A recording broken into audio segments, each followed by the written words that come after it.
Kwa jina naitwa mhandisi mshauri Fares Ngereja.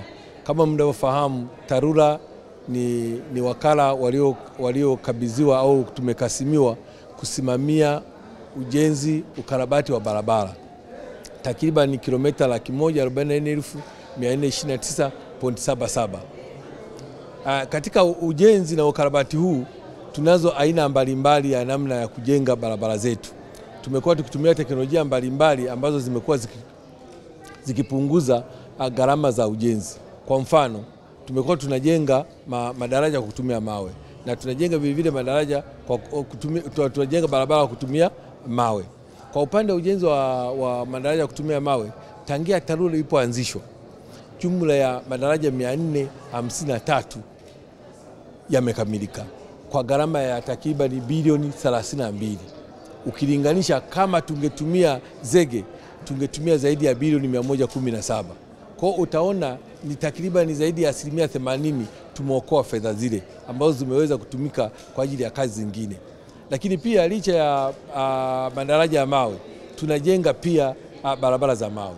Barabara za mawe tunajenga katika mikoa 4 kwa sasa: mkoa wa Mwanza, mkoa wa Kigoma, mkoa wa Rukwa pamoja na mkoa wa Morogoro.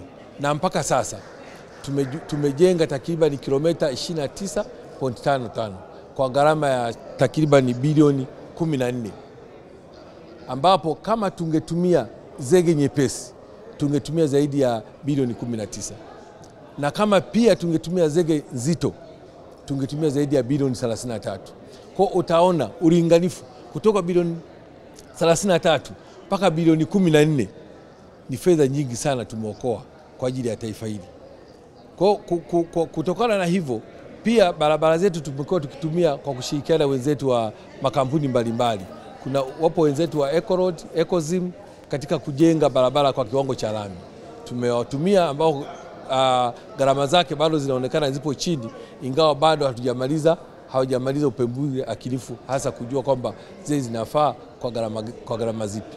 Kwa upande wa mwaka huu wa fedha tunaoendelea nao, kwenye ujenzi wa madaraja ya mawe takriban madaraja 162 tunategemea kuyajenga, na kwa upande wa barabara za mawe takriban kilomita 4 mkoani Mwanza zitajengwa kwa kiwango cha mawe.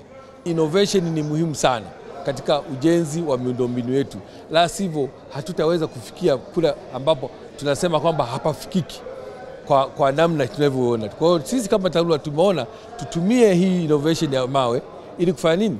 Kujenga miundombinu yetu, na tunafanya mafunzo mbalimbali ya wataalamu, kwa maana tunafanya mafunzo ya mafundi, lakini tunafanya mafunzo vile vile ya wahandisi na mafundi uchundo. Na mwaka huu tunategemea kuendesha mafunzo kwenye kanda zote 4 za Tanzania nzima. Kwa majina naitwa mhandisi Ephraim Kalunde, niko TARURA makao makuu Dodoma, na shughulika na utekelezaji wa mradi wa RISE. Tuna mradi wa RISE ambao una ufadhili wa Benki ya Dunia, na ni mradi unaotekelezwa kwenye kipindi cha miaka 6. Mradi huo umeanza mwezi Novemba 2021 na unatarajiwa kukamilika mwezi Juni 2027. Mradi wa RISE una vipengele vitano. Moja ya kipengele hicho ni kipengele cha kwanza ambacho kina utekelezaji wa ujenzi wa barabara kwa maana ya kuzipandisha hadhi kutoka kiwango cha changarawe kwenda kiwango cha lami, lakini pia una kipengele kingine cha uondoaji vikwazo barabarani, na una kipengele kingine pia cha matengenezo madogo ya barabara kwa kutumia vikundi kwa maana ya nguvu kazi.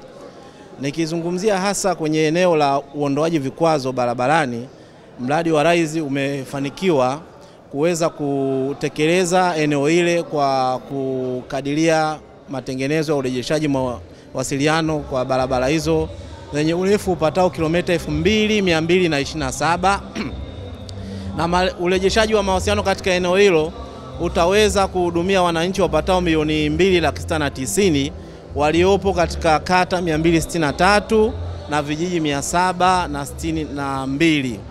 Sasa mpaka sasa tumefanya matengenezo kwa kujenga vivuko kwenye halmashauri za wilaya 130 za Tanzania bara katika mikoa 25 ya Tanzania bara isipokuwa mkoa wa Dar es Salaam, na tunategemea mpaka kufikia mwishoni mwa mwezi Oktoba tutakuwa tumekamilisha ujenzi wa vivuko hivyo na wananchi wataweza kupita katika maeneo yale yaliyokuwa kisumbua na maeneo korofi hapo awali.